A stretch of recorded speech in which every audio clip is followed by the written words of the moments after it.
Okay. So, all right. Once again, thank you for joining us today, wherever you are.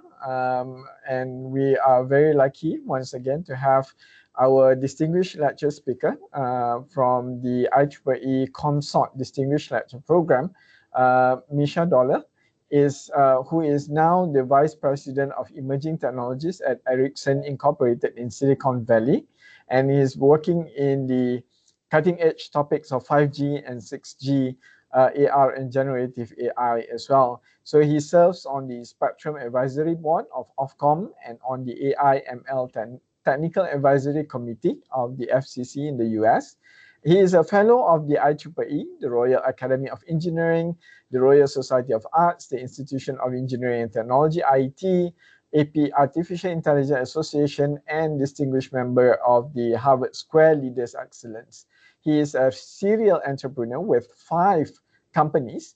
And other than technicals, he's also a composer and pianist with 5 albums. So later on, I probably will have to check out his albums on Spotify and iTunes.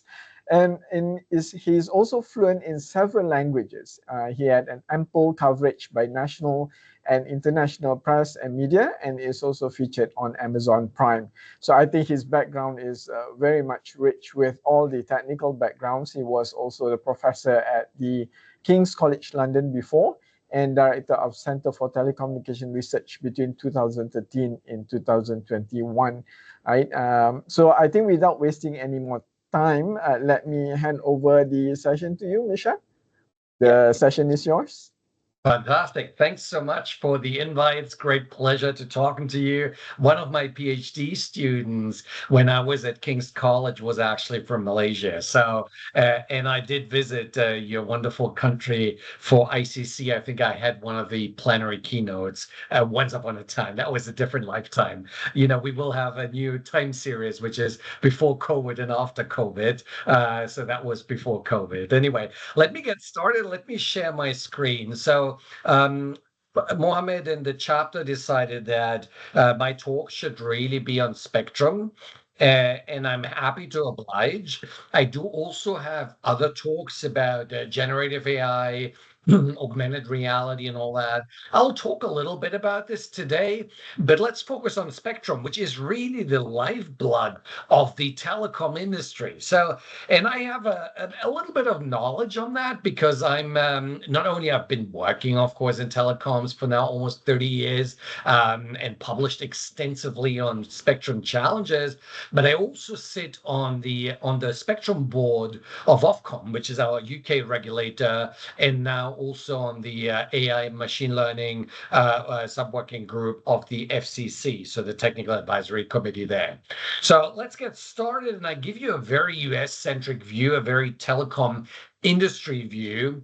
I'm posing some challenges at the end, and you can translate them into very academic challenges, but I wanted to give you really a regulatory view and an industry view that makes sense. So you start learning to tick how we tick really. So I structured the presentation in a few parts. You know, I thought, why don't we start out with why 6G, right? So everything evolves around always new generations of telecom.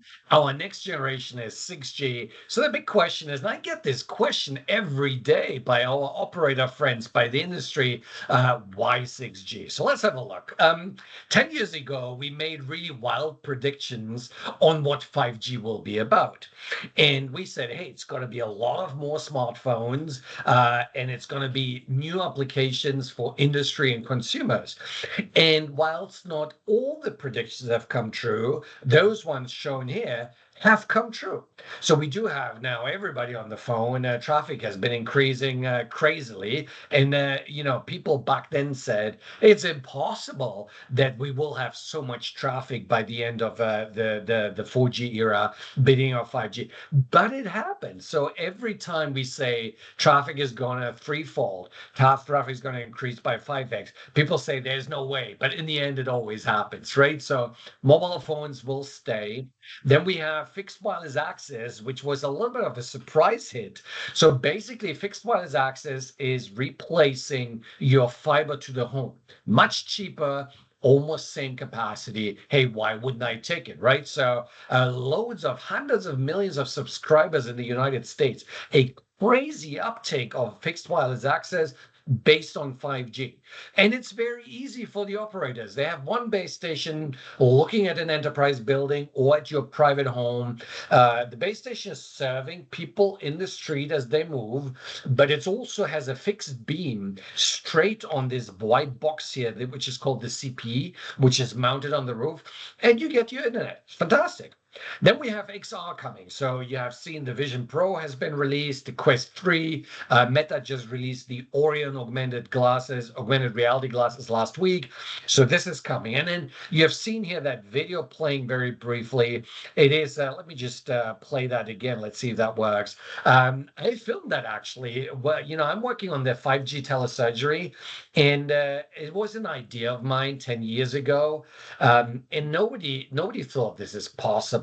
I got a lot of heat back then. And 10 years later, God turns out is very quick these days. We are building now a commercial system to enable 5G enabled telesurgery in the United States to save lives. So it's a very dear project to me. And I always tell my CTO that, if we save just one life using 5G technologies, I can retire, right? So that's it. But what I want to say is that 10 years ago, we made predictions and they came true. So I'm making a prediction today how traffic will be at the end of the decade, okay? And that gives the pathway to why we need 6G. So on the human-centric side, we will have smartphones. They will continue being our proxy into the wider world, but we will have completely new applications running on there. So there will be a lot of more AI going on, very different applications to today. Then we will have the real uptake of XR devices, virtual reality, pass-through mixed reality, and of course, augmented reality. And that will be superseded by capabilities in how to generate content. So we'll be using entirely new tools such as GANs, neural radiant fields, NERFs, so Gaussian splatting. And in fact, I made that prediction 6 months ago. And Meta just released last week their Gaussian splatting platform. It is happening, ladies and gentlemen. So this new traffic is really coming. And then, of course, the really hot kid on the block is AI, large language models. You probably all have used ChatGPT before, but ChatGPT is a little bit passé in Silicon Valley. What we really talk about is agents. So the idea is that you will have an army of AI tools which will be doing things for you. They will be reserving restaurants for you. They might be writing a research paper for you. They will be booking your taxi, etc. So these agents will largely reside on our mobile phones. So there's completely new traffic coming there, as you can imagine. Now, on the machine side, we will have IoT, and of course, we have the traditional IoT, and we just came up with something really new. I think it's super sexy. It's called ambient IoT. I'll tell you later on in the slides. What's really keeping me awake these days is what I call droids and drones, and this is happening right within 5 minutes, 20 minutes drive from my office. We have so many companies here in Silicon Valley that produce drones, autonomous drones, and we're not talking about the small delivery drones. We're talking about big flying taxis. So like autonomous cars, we will have autonomous flying taxis which fly through the skies. And equally, we have a lot of industry working on droids. So these humanoid droids, you will have seen Elon Musk on stage with his droid Optimus about a year and a half ago.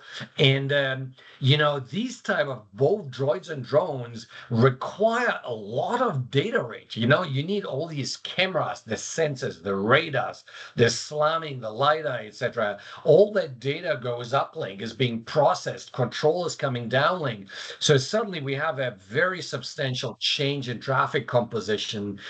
So these will be exciting years, I tell you. And we can meet up maybe at the end of the decade and see how many of my predictions have come true. But even if just 50% or 20% of that comes true, we will need 6G. Okay.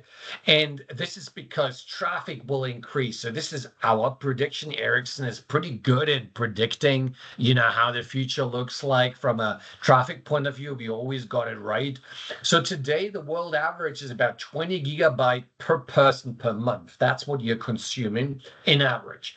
Now, by the end of the decade, we predict this to be 3x. So it's going to be 60 gigabyte. And that does not take into account XR, does not take into account AI or IoT. So, heed my words, ladies and gentlemen, we will need 6G to address essentially the traffic increase towards the end of the decade. So I hope I convinced you that a new system is needed indeed. And let's look now on how we are building the system, how we are thinking to engineer the whole construct, okay? And there are always two or three ingredients important. So let me talk about, three ingredients today. And the first ingredient is spectrum. So, no spectrum, no new interface, no new telecom system. So if we didn't have a new spectrum for 5G, there wouldn't be 5G. If we don't get new spectrum for 6G, there won't be any 6G. So we really, really need spectrum. Now there is a lot of spectrum out there, right? So as you go up into the, millimeter wave, into the terahertz bands, wow, there's a lot of free spectrum there. Only problem is it isn't really good for us as a cellular industry because it is economically not viable to deliver capacity and coverage. Okay, so if you look at this band here, where I've shown where it is viable, below that band is what we have called the low band. And the low band is really fantastic coverage, and it doesn't have any capacity almost. So you would use it to cover all the voice calls. So when you're somewhere in the middle of, Malaysia or somewhere around Colombo, or, somewhere in Sri Lanka, you make a phone call, most likely you're on the low band. And then above the economically viable band, we have millimeter wave.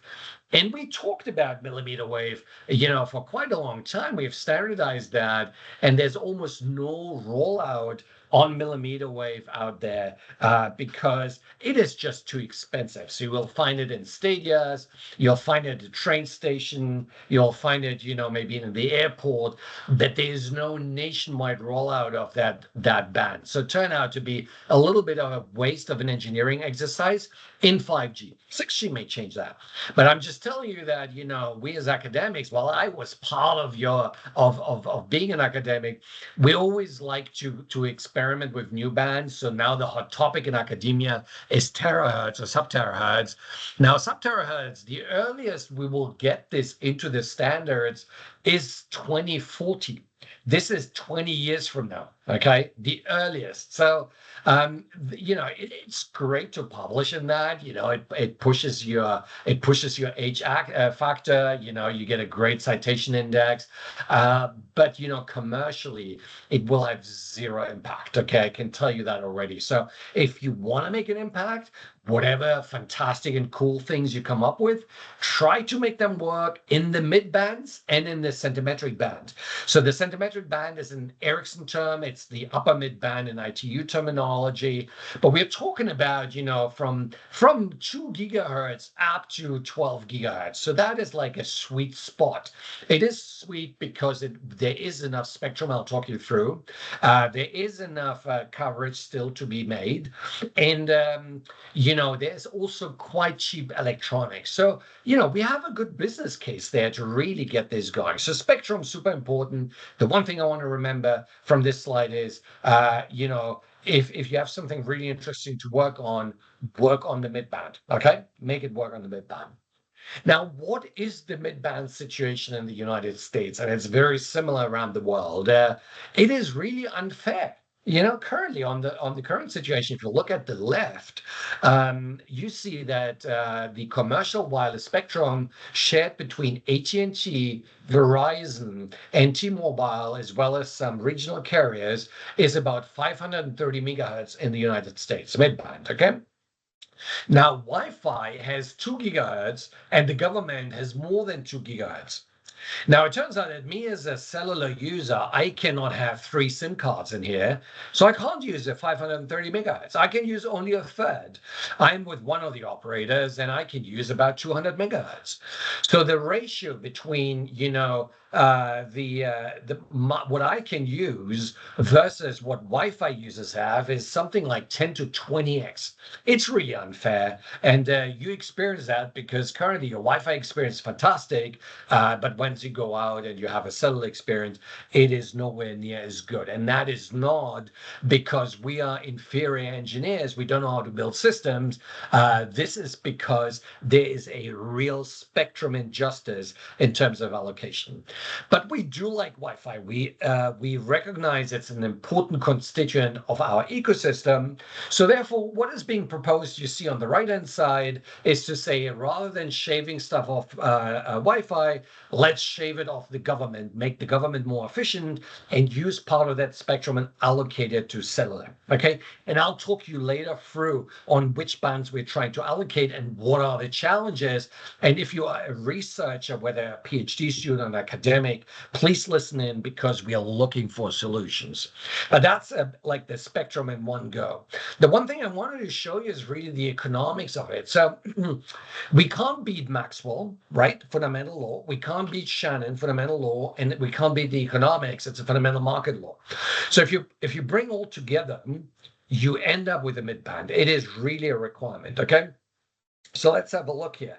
So you can see that if I go like the low band, I have a huge coverage. You see the white disc down here, 5 megahertz bandwidth channel only. So really no capacity. I can't really watch Netflix here, make a few voice calls, but it's a great coverage, 3 kilometers, right? So I'm placing one radio every 3 kilometers somewhere in the rural area in Malaysia. Now, or in the suburban area. Now I'm moving to the mid bands, and to cover the same thing and normalizing, with the bandwidth, I need 30 radios. Okay, 30 radios normalized by everything is about 10x capex or opex. Okay, it's about 10x.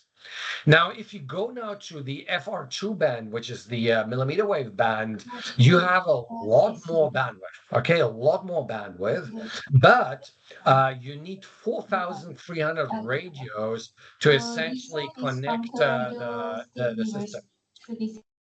Sorry, could you mute, please? Or could somebody mute the person who's talking? Thank you. So what we see is that, for an operator, it's okay to invest 10x capex, but it is really a problem to invest 200x capex. They cannot print money. So therefore, millimeter wave will be out of range in current capacity and coverage exercises. We can use it maybe in the capital. We could use it maybe in stadia, but nothing else. Okay, so I just wanted to show you these are fundamental limits. It's not that we don't want to do it. All right, the second key ingredient is really the fundamentals. So let's talk a little bit about 6G fundamentals. And I don't want to spend too much time on this because my talk today isn't about 6G truly. And actually, you probably have heard about this a lot already. So you will know all these techniques I've shown here on the right-hand side. I just want to talk about the blue bullet point. So we have some design principles, and the primary design principle is we really want to make 6G standalone. So one big mistake we made in 5G, we offered a non-standalone architecture, meaning 5G was something in between 4G and 5G. So the user plane was 5G and the control plane was 4G. It turns out that to achieve very low latency, we need a pure 5G standalone system. Operators run out of money, nobody wants to invest, so we have very few truly standalone 5G systems today. Even though the 5G non-standalone was a real success in terms of rollout, much quicker than 4G and offering much higher capacity, anything between 2x and 20x compared to 4G, we have very few standalone systems. So therefore in 6G, we decided we don't even give the operators a choice. It's going to be standalone. Now, the second thing is we want to introduce a lot of AI. Now, AI in the industry language is not self-organizing network. We are talking about intent-based and programmable networks. So there will be a lot of flexibility, a lot of AI, RApps, orchestrators, etc., taking care of that. And the last one, and I'll talk about this quite a bit today, is all about spectrum sharing. So how can we share the spectrum and really make this a shared asset, right? So that's the fundamentals of 6G. But I want to show you some more stuff. So some stuff probably which you don't see too often, but I wanted to tell you the origin story of ambient IoT. Now, ambient IoT is a new terminology in 3GPP, and it is about connecting Internet of Things devices without any battery. So these are small sensors and maybe in the future even actuators who are basically just scavenging energy from the environment through RF or through vibration or through solar, collecting the energy and then using backscattered information to transmit information back to the base station so we can receive that. Now, what started a bit like a pet project, in fact, Ericsson paid about $10 million to MIT and said, do something which everybody thinks is impossible. Design a cellular IoT system which requires a zero battery. And you know how it is with good academics. You give them a challenge and they solve it because they just don't know it's impossible. So MIT built this prototype and it works. And they even went further. They built it a tactile textile. So what you see is here on the right-hand side is an acrylic yarn. So my shirt is made out of this, it's not red, but it's black, but it's made out of this yarn. Now, they have built a functional fiber which contains that zero joule IoT device. And when you put it on that shirt, which is weaved out of these little devices, you can actually take pulse temperature and general well-being, and it's being transmitted in real time to a nearby base station. And we think this is going to open up a lot of new applications. And based on that work, we started Ambient IoT, which is now evolving in 3GPP. Okay. And another really interesting thing we do is about joint sensing and communication, or integrated communications and sensing. The acronym is changing all the time. But you see a video here on the right-hand side where you would essentially use your mobile phone both as a communications device as well as a radar, right? As doing that function at the same time. And you can see it's pretty good in identifying there's a wall, there's a door, there's a table. So we think in the future that is a really interesting value add to the cellular 6G community. And the last one I want to show you is on the right-hand side, which is probably the very first 6G mobile phone you will see. We demonstrated that at Mobile Congress last year and this year. And it's quite bulky at the moment, right? You see that mobile phone on four wheels and really big. And it's also very expensive, I have to say, but very performant. So I'm always joking, this device, because it's so big and is so expensive, I always say it's for people with very deep pockets. But the system is up and running and we're making it smaller. And we have been pumping terabytes of data through that interface. So we've really been pioneering that development. So I want to pause here on the 6G side and move on now to what I think are the really truly exciting new things on the block, something which telecoms hasn't been exposed to yet. And all of that happens right here in Silicon Valley within 20 minutes driving to my home and my office. So when I talked to you about Spectrum and the 6G RAN and core network design, it's really that round big 6G bubble here. But there are new things coming now called the AAA, right? So a little bit like a AAA battery, what you use to recharge your device. We want to recharge 6G, and the three A's stand for AI, API, and AR. So AI, the first A is AI. It's really about availability, effectiveness, efficiency. So if you think about a balance sheet of a company, you want to make your system more efficient. You want to make operations cheaper. This is what AI is all about. Okay. Then the second A is API. An API is all about innovation and scale, but also about monetization. And if you think about your profit and loss balance sheet, you are looking at the top line opportunity, and we want to expand that. And the last one is AR, and that is kind of our new iPhone moment, right? So we haven't had an iPhone moment now for 15 years. It's time for us to get a new device, and we think that's going to be the AR devices. So I don't have any slide on AI, I'm afraid, because normally I give like 1 or 2 hours lectures on AI. I have a whole slide deck on that because most of that's being pioneered right next door and by friends of mine. But I have a slide for API and I have a slide for AR, so you get a feel what we're talking about. So in terms of the API, so what we want to do is we want to simplify the access to a high-performing 5G network and in the future 6G network through some very simple APIs. So if there are any developers in the room, they will know, the power of APIs is it actually abstracts a lot of complexity. So you don't have to think about it. You just make a simple API call and it just simply works. Now, if you were to try to make an API call into today's 5G networks, you would need to call the NEFSCEF. You need to make a call to the UPF. You need to arrange for a lot of application functionalities.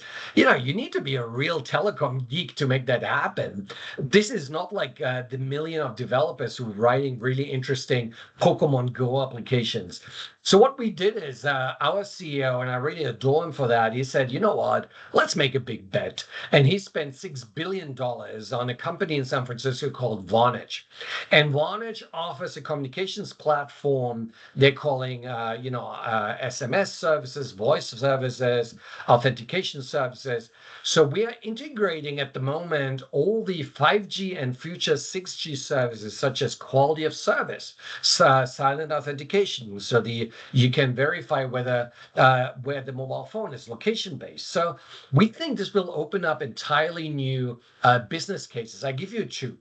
So one is maybe around spams. So maybe some of you have been scammed. People are getting scammed from mobile phone numbers, which offer you services, whether it's crypto services or anything else, financial services. They're making certain claims, and you really don't know where they're from. So, and you can't really verify. Now, with our future APIs, you can actually figure out where the person is, have they changed SIM cards, where they're based, etc. So you can very quickly determine whether you're being scammed or whether that is real. Another application is quality on demand, so the quality of service one there. Let's say you're conducting a job interview and you really need your Teams or Zoom to work whilst you're doing your interview or you're talking to your boss. So you can press on a little boost button there and say, hey, for the next 5 minutes or next half an hour, for the next hour when I'm talking, I want to have superior network quality. Right? So we can do this now, and we do this through a very simple API. So I think this is very powerful and will really kind of change our telecom industry. And on the slide on AR, I just want to show you what's going on now. I didn't update that slide with yesterday's news, what Meta released right now. Just want to show you very quickly, we have VR pass-through and augmented reality. We have high-end and mass market devices. Pricing is always 10 to 1. So specifically as an example, I just choose some examples. We have the Apple Vision Pro, fantastic device, great quality. If you haven't tried it, go to an Apple store, really try this out. Phenomenal. You got the Meta Quest 3, great quality as well, and a fantastic gamer community. And then we have the Magic Leap, which unfortunately now is really focusing on very niche enterprise applications. And we have Oppo Air glasses and other, like we have the Orion, the Meta glasses, right? So the big question I'm always asking is, if we were to use edge compute, if we were to use the network and connect a cloud server on there, would it give any benefits? And it turns out that it's not always clear. And the reason is, if you have a fantastic processing capability, then you can do a lot of stuff on the device, okay? So for the Apple Vision Pro, the optic is fantastic. It requires a lot of really hard processing, but the processing itself, the new R1 chip and all that, are so powerful that, most of the applications can run right on the Apple Vision Pro. So Edge Cloud may make it a little bit richer experience, but not significantly. Now, MetaQuest 3 has a fantastic optics, but the processing isn't as powerful as Apple's processing.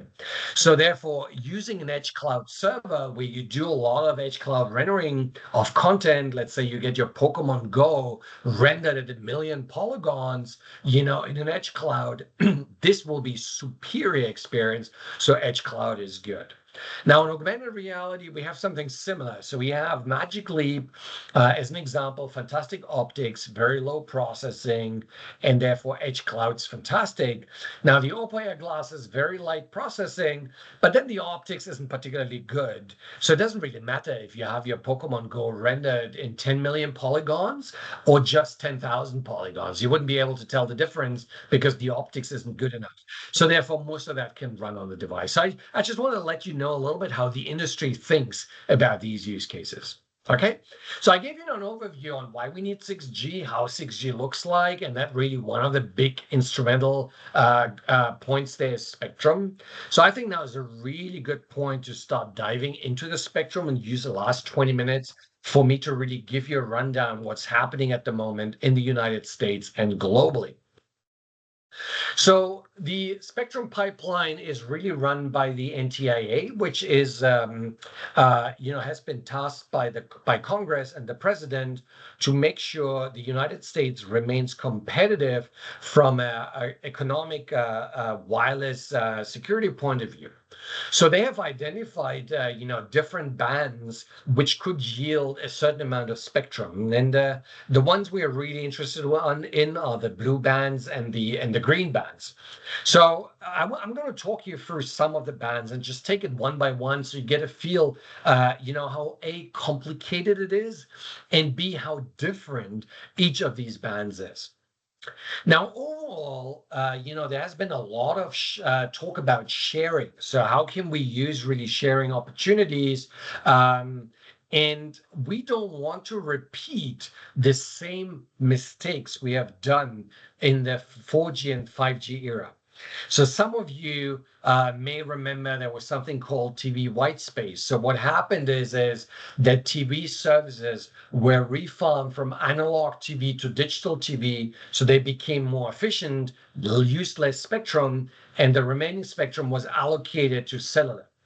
The problem is that the bandwidth wasn't very high, power was very low, and it was not exclusive. Okay, so think now of a Verizon or T-Mobile or AT&T. These are operators which are operating across a gigantic country.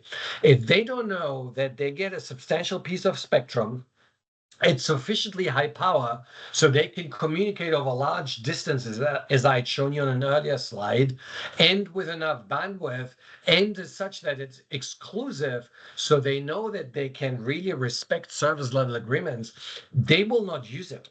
So TV white space actually has been very slowly discontinued. Even Microsoft, which really was betting on that band, has stopped developing in it. So it was a real failure from a spectral point of view.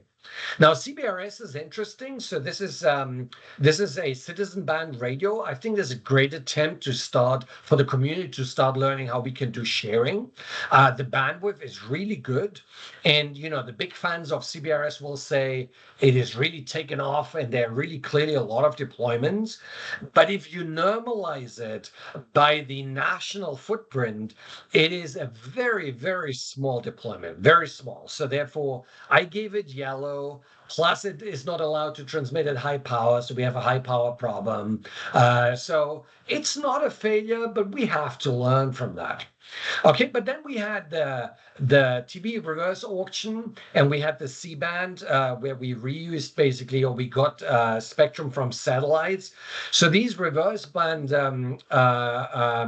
auctions, what happens there is you would essentially go to the incumbent. So let's say there's a TV company or a satellite operator, and then one of the operators, the big operators in the United States, T-Mobile or Verizon or AT&T, would go to the satellite operator, say, would like to get a certain band. And the satellite operator would say, how much do you offer? And they say, I'm just giving numbers, right? $1 billion. And the satellites say, not enough. So they go back, do their calculus, say, okay, 5 billion. So they negotiate.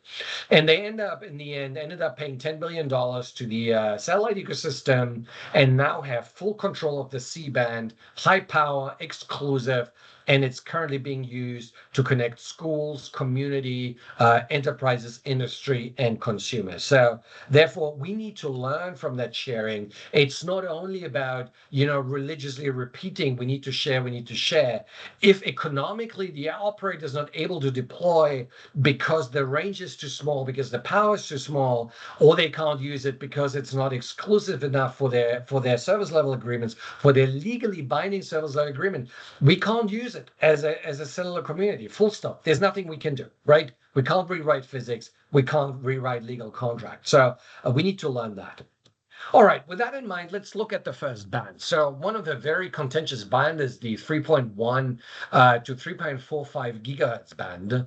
And actually it's split up in several bands here, 3.1 to 3.3 and 3.3 to 3.45. So there's a little bit more than, just the entire band. But so the main folks who are residing in this band are government services. So every time you see radio location, it means radar.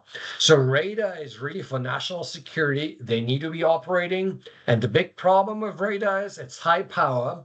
They don't tell you when they're transmitting. They don't tell you what they're transmitting. And they don't tell you why they're transmitting and which direction they're transmitting, where they're transmitting, right? So these are the challenges. So the DoD, the Department of Defense, wouldn't tell the commercial ecosystem for a very good reason. They wouldn't tell them, why they are transmitting. So therefore, this is a big challenge. So if we were to allow a coexistence between cellular services, which would use the band all the time for critical national economic services, consumers, industry, etc., and have it coexist with radar services, which are basically almost never used, but when they're used, it is super critical, right? And that is what the community is working on now to realign interference models, work out dynamic spectrum sharing with incumbent information services. How can you make that secure, etc.? Now, let's assume they agree and they know how to do it. Then we need 3GPP to standardize the band, because in 3GPP, we have all the industries who look at the band and say, it's a good band, it's a bad band. And if it's a good band, what does it mean from a power amplifier point of view? What does it mean from an RF train point of view, antenna design point of view? So currently this band only covers part of the 3.1 to 3.45. So if we were to use that band, we would need for 3GPP to come up with an entirely new standards mechanism there. Okay, so that is our most kind of hopeful but also very difficult band. Let's move on to the 4.4 to 5 gigahertz. So it is currently not on the table in the United States. We want it to be on the table because internationally at the World Radio Conference last year in Dubai, it was actually agreed that it is a good band in region 1, less the United States, right? So really nice bandwidth. Hey, this is like a lot of really interesting bandwidth we can use. And again, there's a lot of incumbent stuff there from government. And ironically, the government is using 5G services in there, but this is to power their very critical federal services, whether that is health, energy, or defense.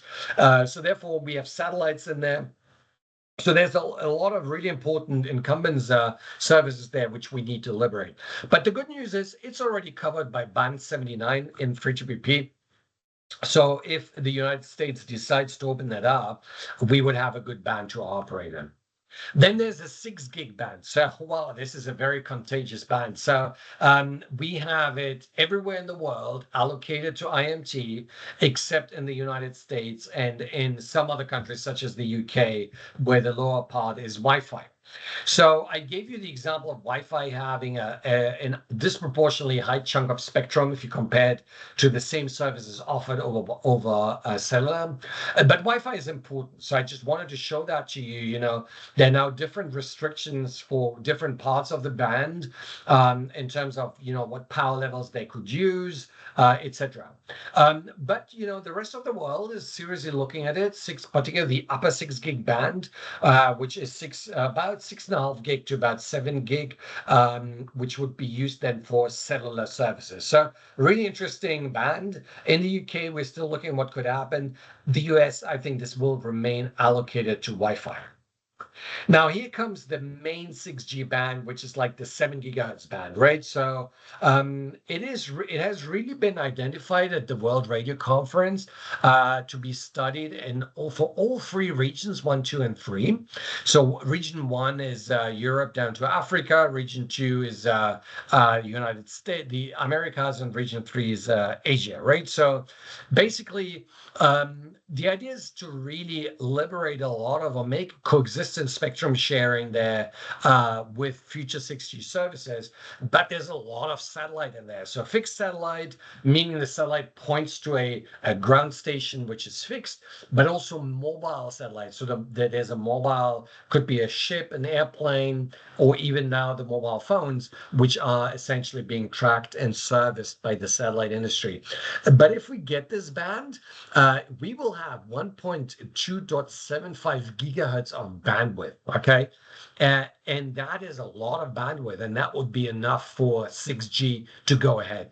If we don't get this band, for whatever reason, might be a political reason, but may also be a physics and engineering problem reason, right? So we don't know. Is it really possible to coexist with satellite services and ground services? So a lot of studies are currently being currently conducted.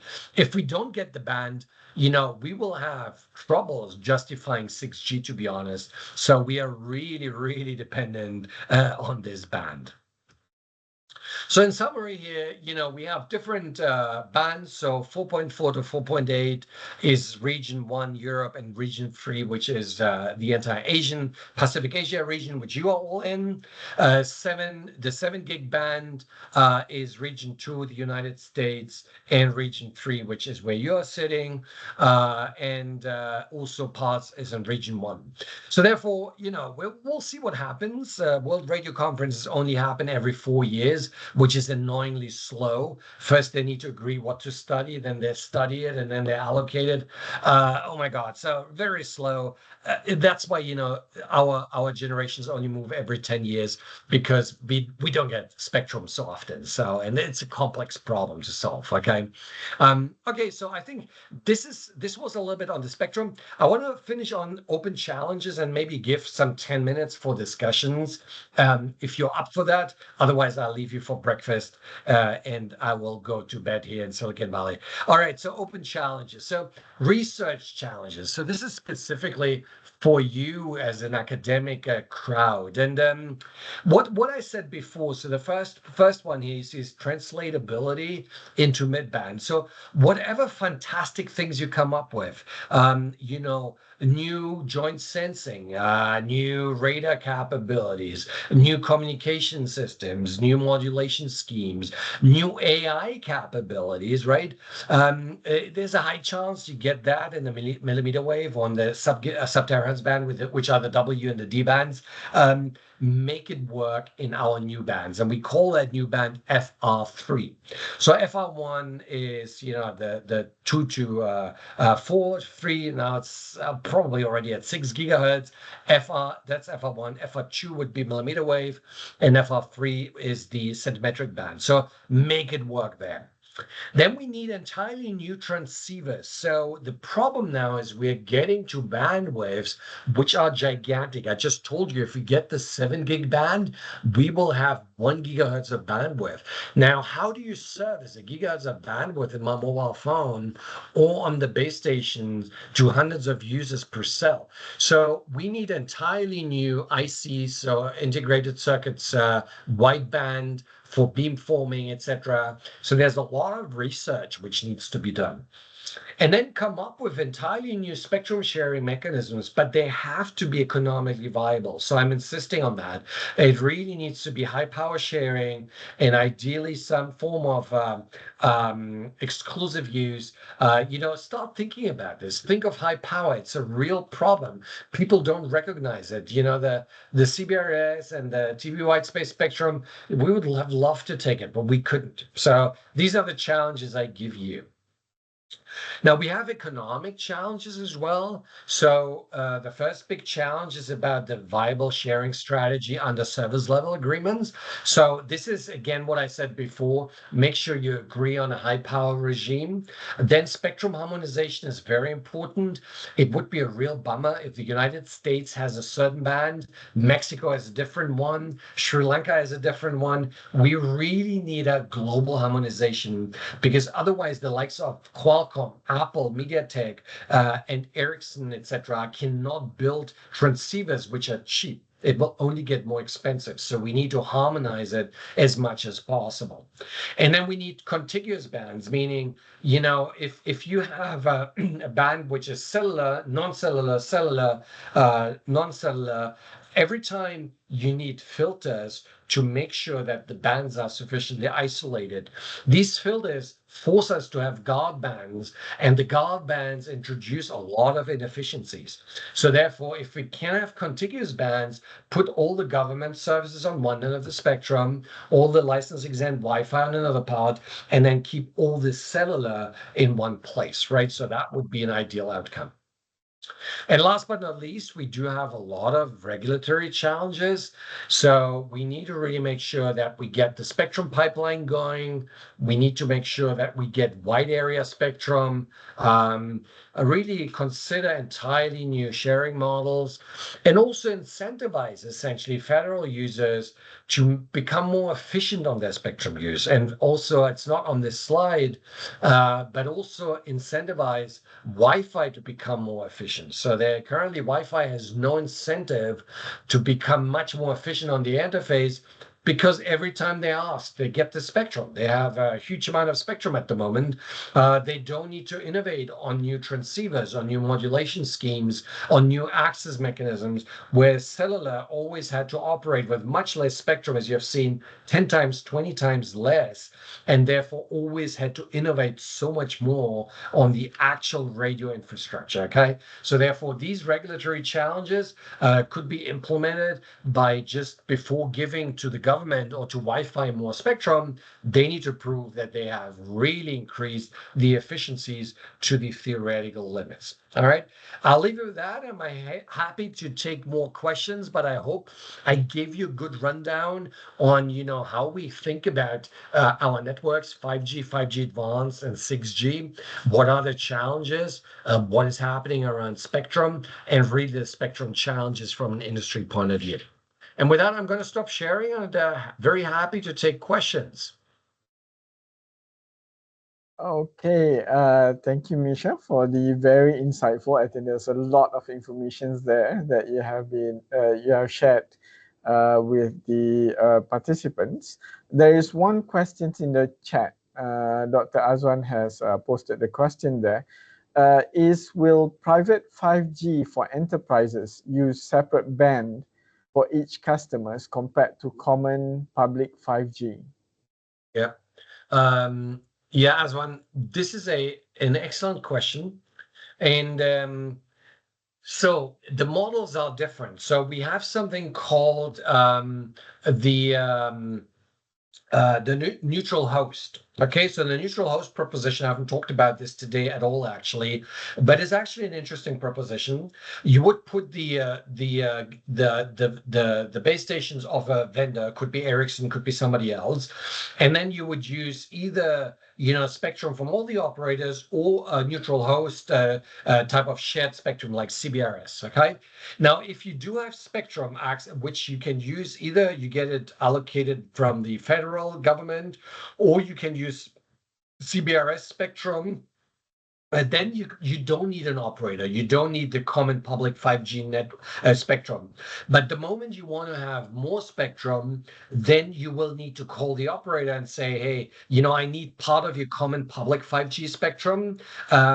But the way they would do it, they would separate the normal consumer industry from essentially from that rollout you want to do. So I give you a very specific example. I'm doing this right now, actually. So we have a use case where we need to connect machines, and the uplink data rate is just crazy. So we don't get away with just FR1 band. We actually need FR2. And the FR2 in this region is actually owned by one of our big operators in the United States. So I have to call them up and say, hey, can we work on this together? And they would then lease the spectrum to the end customer, or they want to be involved in terms of how they manage that. So they're different models. So, it's normally probably in the majority of the cases, you would end up using the public 5G spectrum, but really well managed and isolated from the normal traffic like the consumers. Okay, I hope I answered that question. Thank you. Yeah, okay, hopefully that already answered Azwan's question. The second question is from David Cheng, from University of Nottingham, Ningbo. What do you recommend academics to research on with respect to spectrum towards 6G, perhaps? If you have one or two main areas that we can focus on? Yeah. So the biggest challenge I think you can solve for us is the coexistence or sharing mechanisms, maybe using AI, but always bear in mind it has to be high power sharing and also sharing with the incumbents.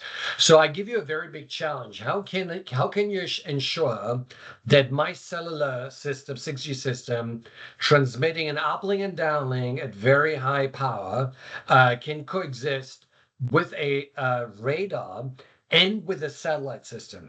So these are the two headaches we have, right? So can you make that happen using some smart algorithms, some smart beamforming, some smart ways of arranging antennas, some using maybe some intelligent reflective surfaces? I leave that up to you. We don't have time and bandwidth to solve that. If you can solve that for us, that would be fantastic. Really big impact. Yeah.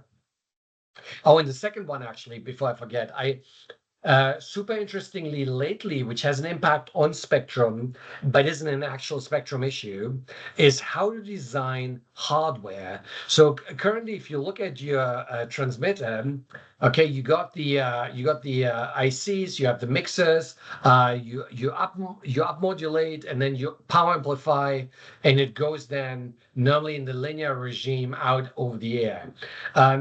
So the linear regime is really not efficient. It's very efficient from a receiver algorithm point of view, because the modulation really arrives exactly in the 64 QAM as you have sent it.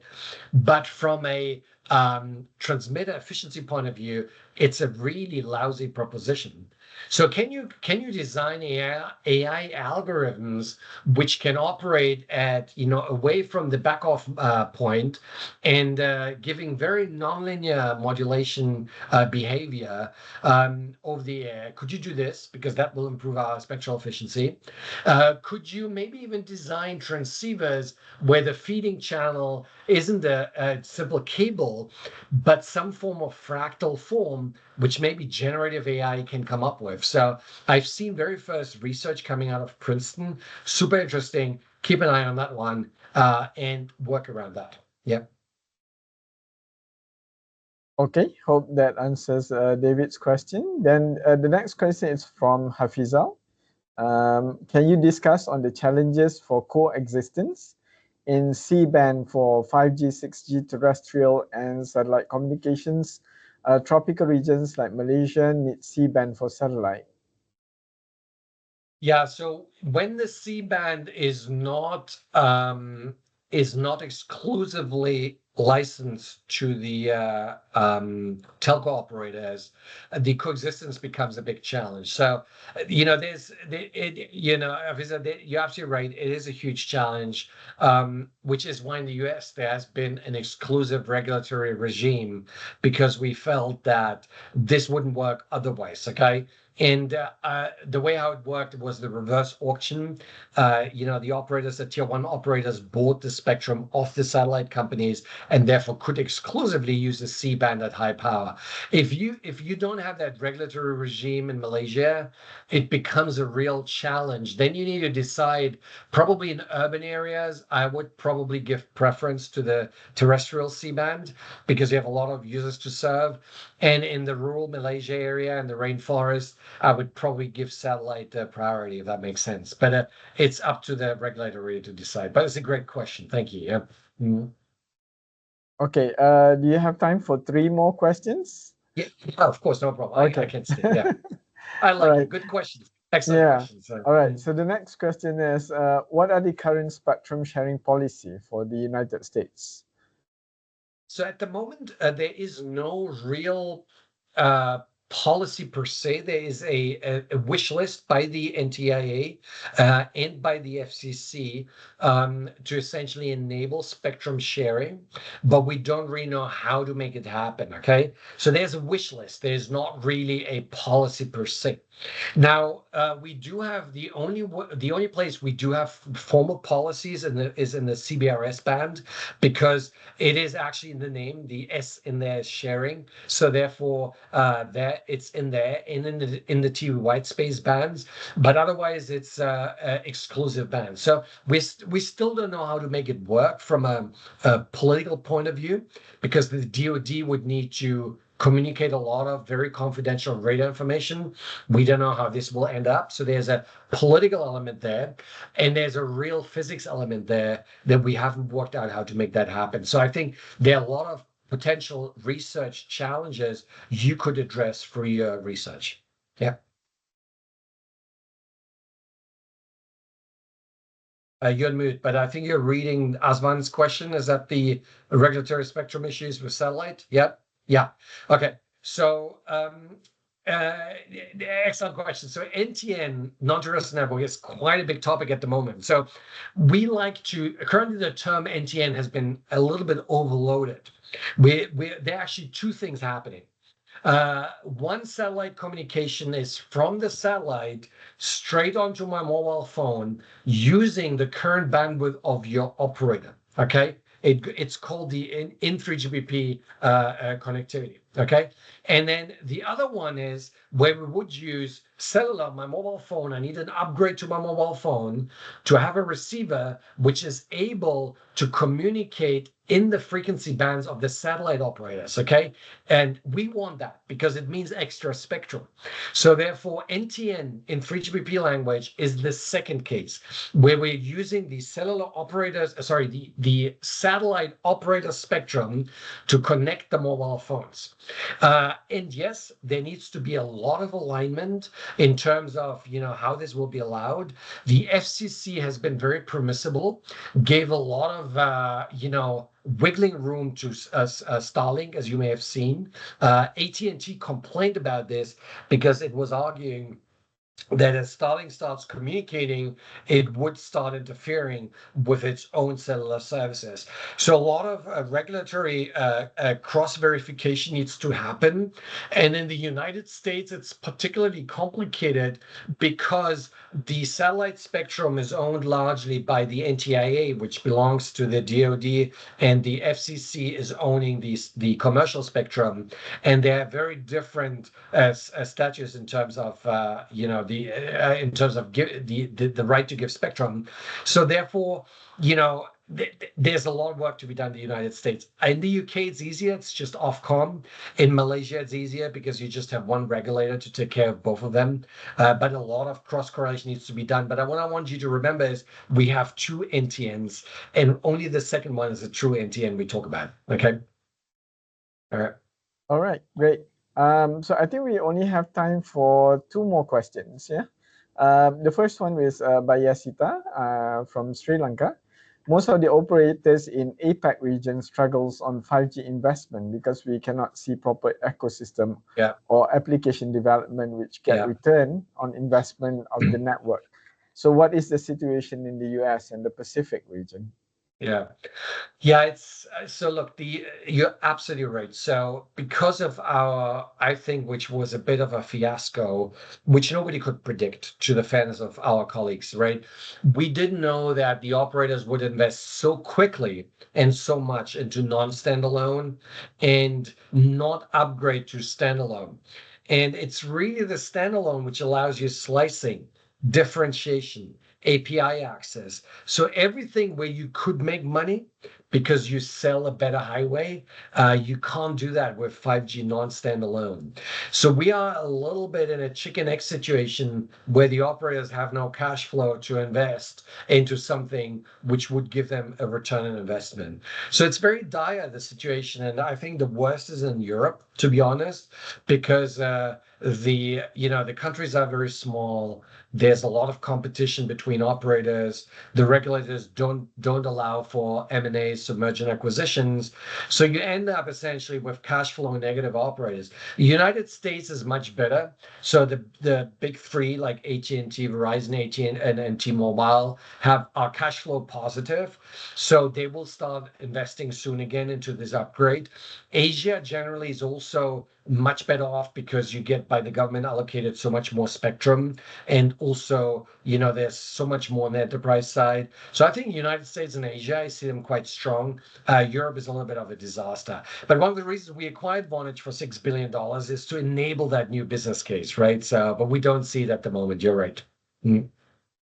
Okay, I think this will be the last question from Mr. Yo. What are the incentive for spectrum sharing that you have mentioned that already in place in the States? In Japan and Korea, I think that they don't allow the incumbent service operators to operate the non-public network. What do you think about this? Yeah. I mean, it's a great question. So it goes back to the very, very essence, what I'm doing on the boards of the regulators. So it all goes back to this prime spectrum region, which is the mid-band. Okay. And it's very limited. We don't have a lot of mid-band, and it's completely full. So if we want to stack more things onto that, we either throw somebody out or we start agreeing on how to share that. And that is a real reason we have to share. We don't want to share. Nobody wants to share, but we have to share because otherwise we can't make it work in that spectrum band, right? If it was up to me from a physics point of view, and I'm not saying this because I work for Ericsson, just purely from a physics point of view, I would migrate all Wi-Fi into FR2, so millimeter wave, because if you think about it, the 99% of all the Wi-Fi use cases are your office or your home. And it has a range of 10 meters, 20 meters, 30 meters, 50 meters. This is where stuff happens, okay? FR2 is perfect for that. They would have a gigahertz of spectrum with a good range, and it would perfectly work well. And about 2 gigahertz of spectrum we would liberate because of that, allocated to IMT, so cellular, so we don't have to share that with radar, we don't have to share with satellites. So I'm just saying that from a physics point of view, it would be a win-win-win. But politics is so strong. Anyway, don't get me going. So that's a great question, guys. Very good questions. And I just read also the comment from Professor Hafizal that it was 10 years ago. You're absolutely right. I was at ICC 2016. I should swing by again. My issue is always now I work for corporates, so I need to get approvals. Typically there needs to be budgets and all that, so it's not so straightforward. But I love my visit. I remember, what really shocked me back then is when I was in the hotel, it was so cold. I needed my jacket, my red jacket. Afizal, you remember? I still have it, by the way. I'll show you one second. I'll show you my jacket. So that's my jacket I'm wearing every day, right? It's the same jacket. So I remember I was wearing it's the that same one. jacket in your photo. The as same well. jacket, right? And when and the shoes, somebody's asked for the shoes. Wait, I show you my shoes. Here are my shoes. So here you go. My red sneakers are here, right? Still the same outfit. Anyway, and then when I left the hotel, I came outside and I just melted because it's so hot and humid. Anyway, so it's all good. All right. It's great catching up with you guys, really. Yeah, it's great to have you again, and hopefully you will be able to attend the WCNC in 2026, another 2 years from now. Okay, so I think we have come to the end. Before we go, maybe perhaps we can take a group photo for those who are in. Um, Perhaps you can switch on your camera. We can take a group photo, one group photo. My red jacket, okay. Thank you, Mischa. It was great talk. Buddy, how you doing? Yeah, good. That was a great thought. Yeah, he got his red jacket on. Yeah. Okay, everybody's ready. Okay, not everybody's switching on their camera. That's okay. So whoever that have their cameras on. Okay, let me count. Okay, 1, 2, 3. 1, 2, 3. Okay, one more. Yeah, hold on. You have to count to 5 or 6. It's 5G or 6G. Okay? Yeah. Oh, 5G or 6G. Okay. Yeah. Ready? 6G. 1, 2, 3, 4, 5, 6. 1, 2, 3, 4, 5, 6. Okay. All right. So thank you very much, everyone. That was a great talk, and I think we have a lot of good questions coming from the participants. There was one question from the participant whether you can share the slides or not, but I will get it back to you later. Yeah. And with regards to the video, is it okay if I upload it in our YouTube channel? No problem. Okay, let No me problem. share. Let me share the YouTube channel with the participants. Awesome. And I'm going to share the slides with you, and you can share them. Yeah. Yeah, yeah. Just give me 1 second.